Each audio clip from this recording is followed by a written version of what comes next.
मैं रामचंद्र जी, आप लेट जुड़े हैं, अगर आप कहें तो मैं वो जो भाषा और शैली की बात है, एक टिप्पणी सुनाना चाहूंगा जिसको लेकर अभी काफी सारी बातें हुई हैं और आप वो सुन भी रहे थे। अरुण दीक्षित जी ने बड़े तफसील से कहा उस भाषा पे, एक सुन लीजिए अगर आप नहीं सुन पाए हो तो मैं आपको सुना देता हूं और राहुल गांधी को सुना के आपसे सवाल करूंगा। राहुल गांधी ये देखिए, निष्क्रिय बम है। किसी को निष्क्रिय बम कहने की उनको दगाने की जरूरत नहीं, खुद दगे हुए बम है, वो क्या दगाएंगे? आप हमको बताइए, आज तक के इतिहास में 55 साल की उम्र होने वाली होगी, मुझे आइडिया नहीं है, हो सकता है मैं गलत कह रहा हूं, लेकिन एक आध दो साल कम ज्यादा सही। लेकिन आज तक 55 साल की उम्र के होने के बाद कभी 55 साल की सेवाओं के बदले राहुल गांधी, प्रियंका गांधी ने वोट नहीं मांगा। जब भी वोट मांगने की जरूरत पड़ती है, दादी के नाम पर दे दो, पिताजी की लाश लेके खड़े हो जाएंगे, पिताजी के नाम पर दे दो।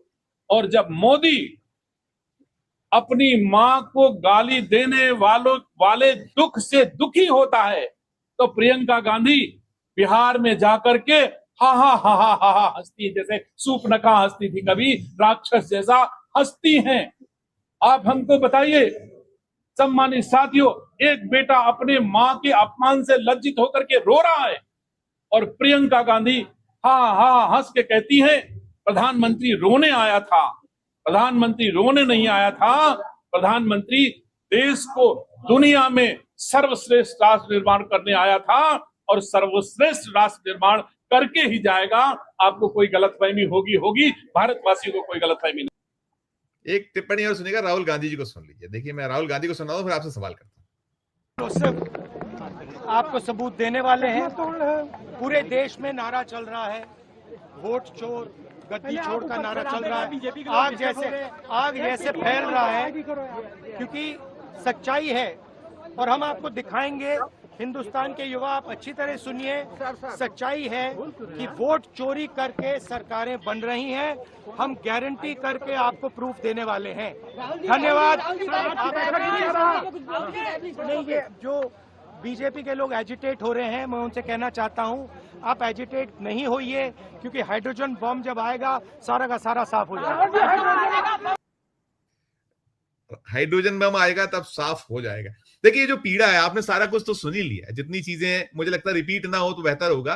खास बात यह है कि ये जो ये भाषा, ये शैली जिस पर बात हो रही है, मुझे लगता है ये कहते हैं ना कि किसी को जरूरत नहीं है कि घर में ही अगर आपका जो दोस्ती दुश्मनों सा हो जाए तो फिर किसी की जरूरत नहीं है। आप जितना इस तरीके की भाषा शैली करिएगा, अभी जो देश का मिजाज है, आप बेहतर जानते हैं हमसे रामशरण जोशी साहब, कि ये तो अपने पाले में रोज नए गोल मारे जा रहे हैं। जिसको आप छेड़ते हैं कि ऐसा ना किया जाए, ये ना करें, और आपके जो लोग जैसा बोल रहे हैं, और मंत्री हैं वे, बताया अभी सुशील जी ने, बताया अरुण जी ने, बताया अभी विनय ठाकुर साहब ने, क्या कहिएगा सब पर। और राहुल गांधी तो अपना एक अभियान है उनका कि आ रहा है हाइड्रोजन बम, तो ये हाइड्रोजन बम की जो एक दहशत, धमक, चिंताएं, सब पर आपकी प्रतिक्रिया। आप कुछ नई चीजें बोलिएगा तो बेहतर होगा, जो रिपीट ना हो तो अच्छा होगा।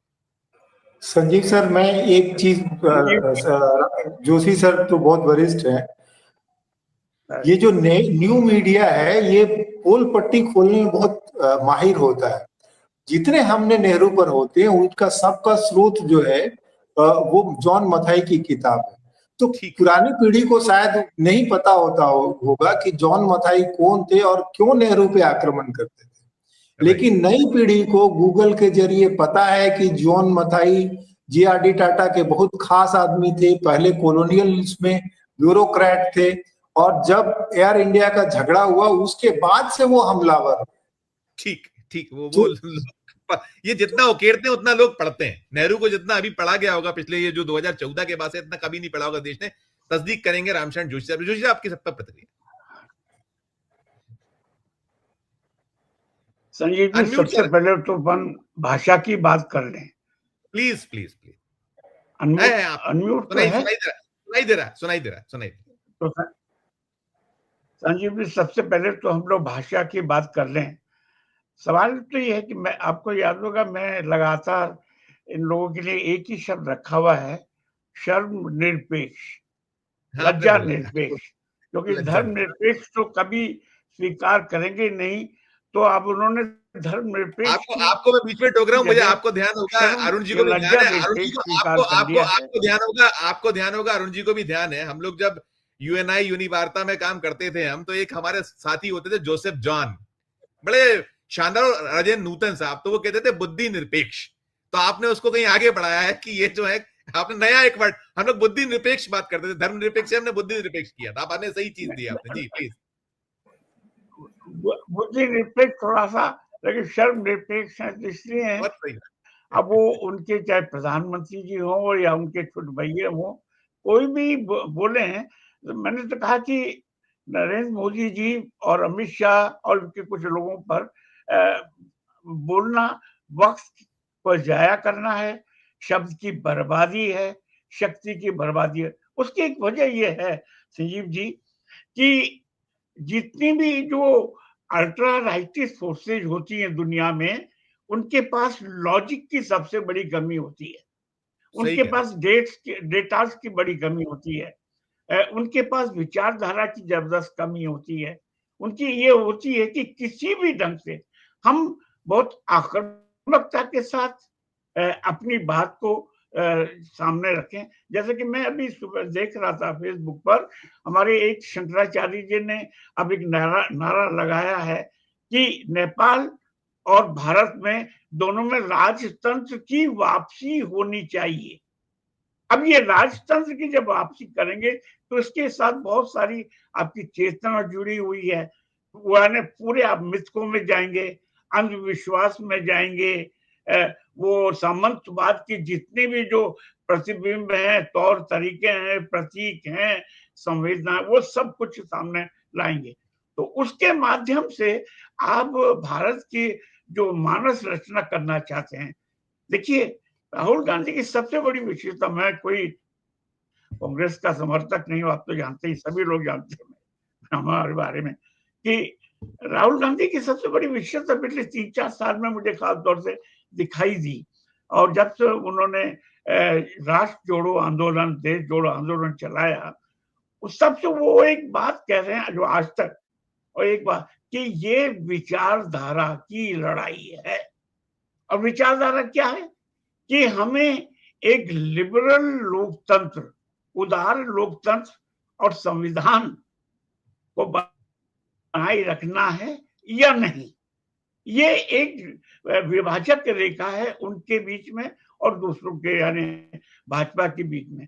भाजपा वो चाहते हैं कि फिर से एक मध्ययुग में लौटा जाए, यानी परोक्ष रूप से वो राजतंत्र के सामंतवाद की बात करते हैं। और जैसे आज तो शंकराचार्य जी ने कह दिया बड़ा जम शिद्दत के साथ कि नेपाल में जो कुछ हुआ है वहां फिर से राजतंत्र की वापसी होनी चाहिए, इसके साथ भारत में भी होनी चाहिए।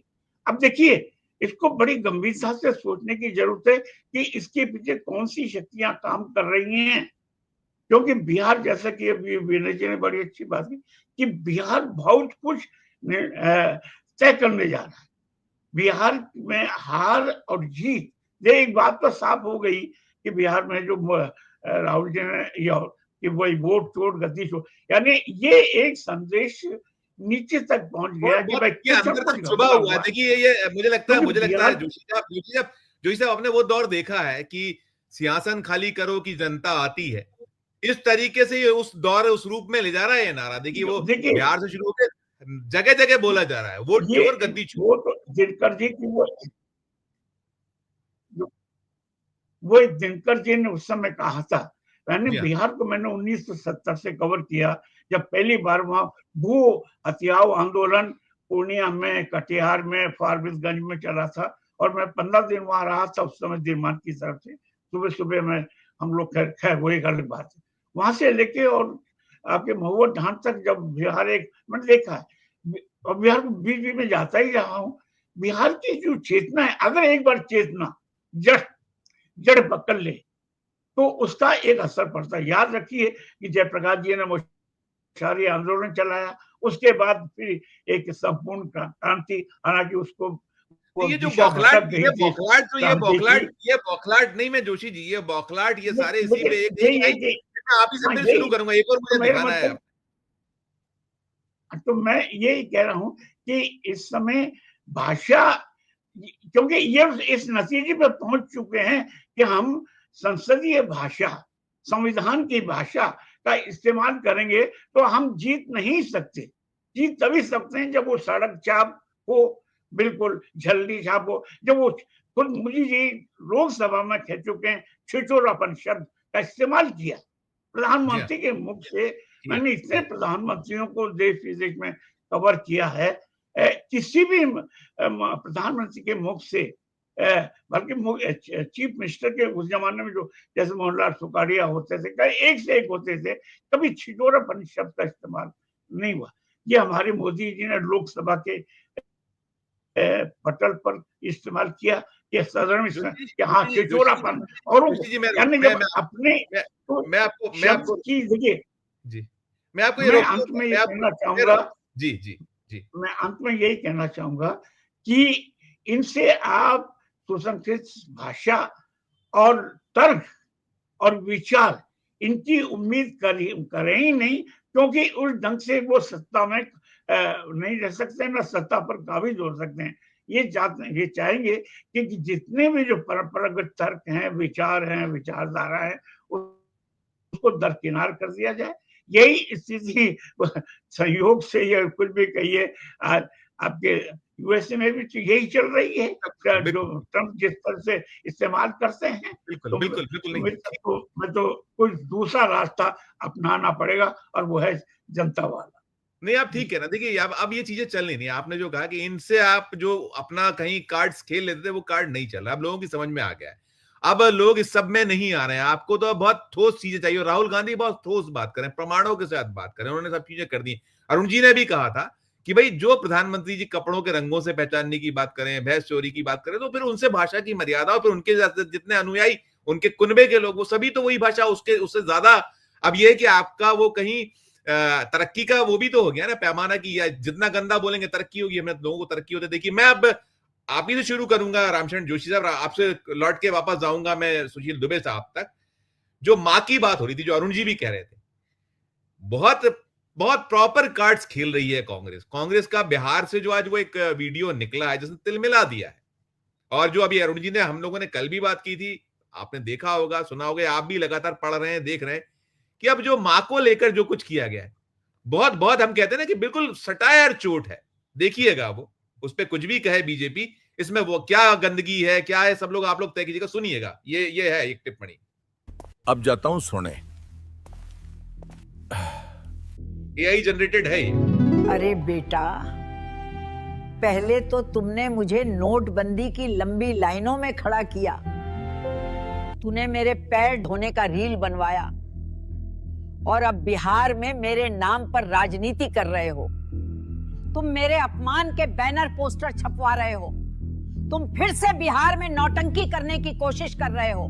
राजनीति के नाम पर कितना गिरोगे? हाँ? देखिए अब ये जो है, ये जो चीजें, यही है, ये तो आप जैसा करते हो वैसा पाते हो। ठीक है, आप ही ने शुरुआत की अपनी मां को लेकर, तो फिर आप जब बात निकली है तो दूर तलक जाएगी। आपकी टिप्पणी से शुरू करूंगा, पहले आपकी टिप्पणी जोशी साहब, विनय जी, फिर मैं अरुण दीक्षित, और फिर दीक्षित साहब, और फिर मैं सुशील जी पे खत्म करूंगा। पहले आपकी टिप्पणी। संजीव जी, आप याद करिए कि जब उन्होंने नोटबंदी की लाइन में खड़ा किया था, उस समय मां को लेकर के, और कितना हल्ला मचा था। इतना ही नहीं, जब भी वो सवाल उठाता कि जब भी वो अपनी मां से मिलने जाते थे, पैर छूते थे, पूरा मीडिया सामने होता था, तो वहीं सवाल पूछा गया कि क्या मां का पैर छूने के लिए भी आपको राष्ट्रीय और अंतर्राष्ट्रीय मीडिया की आवश्यकता पड़ती है? और लोगों के भी और दूसरे प्रधानमंत्री भी रहे हैं, मुख्यमंत्री भी रहे हैं, नेता भी रहे, क्या वो हमेशा ले जाते? वहां से एक निर्लज्जता की शुरुआत होती है। और इसके बाद आप नोटबंदी की बात हो गई है, इसके बाद आज 3-4 साल के बाद आप गया में जाकर के पिंडदान करना चाहते हैं। भैया, इसी 3-4 साल के बीच में प्रधानमंत्री जी, मैं आपसे पूछना चाहूंगा, आप बिहार गए या नहीं गए? आप गए? उस समय आपको मां का पिंडदान याद नहीं आया? पटना से भी गंगा गुजरती है, और अगर पटना और गया में दूरी कितनी, अगर आप प्रधानमंत्री के लिए 15 मिनट की दूरी है। अगर आप में ईमानदारी होती, माँ के प्रति इतना ही अगाध प्रेम होता, तो आप पिंडदान नहीं कर सकते। ये कौन सी संस्कृति में लिखा है कि पिंडदान चुनाव के समय ही किया जाए? अब बिल्कुल मुझे ठीक। बताइए, किस वेद में, उपनिषद में, रामायण में या महाभारत में लिखा हो कि जब जब लड़ाई चल रही हो सत्ता की और चुनाव हुआ तभी हम पिंडदान करेंगे? ठीक ठीक ठीक सर, वो तो इतना भी शर्म, वो इसलिए तो मैंने इनको कहा वो जो है कि शर्म निरपेक्ष व्यक्ति हैं, इनसे कोई अच्छे विचारों की, अच्छी मर्यादा की उम्मीद नहीं की जा। वो माँ को, यानी आपने माँ को, वो आपने, मेरे पास शब्द अच्छा नहीं लगता मुझे कहना, आप नहीं है। तो, हम यानी लोग आपको अब पिंडदान याद आ रहा है। मेरी भी माँ मरी थी, बिल्कुल बिल्कुल मेरी भी माँ का आज 50-70 साल पहले देहांत हुआ था और मैं गया था उसी समय सोनू जी, मैं जी हाँ, गया था, पिंडदान करने गया था। इस जी, व्यक्ति को अब याद आ रहा है, तुम 75 साल के हो गए हो। अब एक तो मैंने कहा कि वो नादान से दोस्ती जी का जंजाल, आपने अपने घर में दुश्मन पालेंगे, जैसे मैंने कहा कि सबने उसको बहुत खूबसूरती से और लगातार सामने किया कि देखिए क्या हुआ, मतलब जिसने नहीं देखा उसने भी देख लिया। और आप कहते हैं कि वो विरोधी क्या, आज जो जगदीप धनखड़ से मुंह मोड़ के गए, ठीक है दुश्मन भी हो गए हों आपके, लेकिन क्या थे वो, कि एक शेर है ना हमारे यहाँ, मैं उसको भूलता हूं कि वो दुश्मनी करो तो ऐसी करो कि कभी हम फिर दोस्तों तो आंखों से आंख मिला पाए, ऐसा कुछ वो जो है, मुझे एग्जैक्ट हो सकता है कहीं भी गड़बड़। हमारे जो ग्वालियर के बड़े मशहूर जो, हाँ मैं सुनाता हूँ, दुश्मनी खूब करो पर इतनी गुंजाइश रहे फिर कभी दोस्त बने तो शर्मिंदा ना हो। हाँ, वो हमारे नीदा फाजली साहब का है, शायद नीदा फाजली साहब का, मुझे ऐसा। एक बशीर बद्र का भी शेर है, दुश्मनी लाख सही खत्म ना कीजिए रिश्ता, दिल मिले ना मिले हाथ मिलाते रहिए। जी बिल्कुल बिल्कुल। सुशील भाई को याद आ रहा हो तो आप भी एक शेर कर दें, मैं उसके लिए अनुमति, एक आधे मिनट की कोई आपको 2 लाइन पंक्ति है, या रामशरण जोशी साहब प्लीज प्लीज एक आध लाइन, मैं खत्म करूंगा, कोई बहुत संक्षिप्त सी। देखिए, भाजपाइयों पर और मोदी जी पर एक शेर लागू होता है, वो कत्ल भी करते हैं, बिल्कुल बिल्कुल तो बिल्कुल चर्चा नहीं होती, हम आह भी भरते हैं तो हो जाते हैं बदनाम। बिल्कुल तो बिल्कुल ये पूरी है सर भाई, इसीलिए मुझे लगता है जो लेकिन जी जी, अब आगे शेर का दौर आ गया तो चलेगा चलेगा। जो कत्ल भी करते हैं चर्चा नहीं होती, हम आह भी भरते हैं तो हो जाते हैं जी बदनाम। जल्दी सुशील जी, जल्दी संजय जी, घर घर रावण घर घर लंका, इतने राम कहां से लाऊं, किस लंका पे आग लगाऊं, किस रावण पे दहन लगाऊं।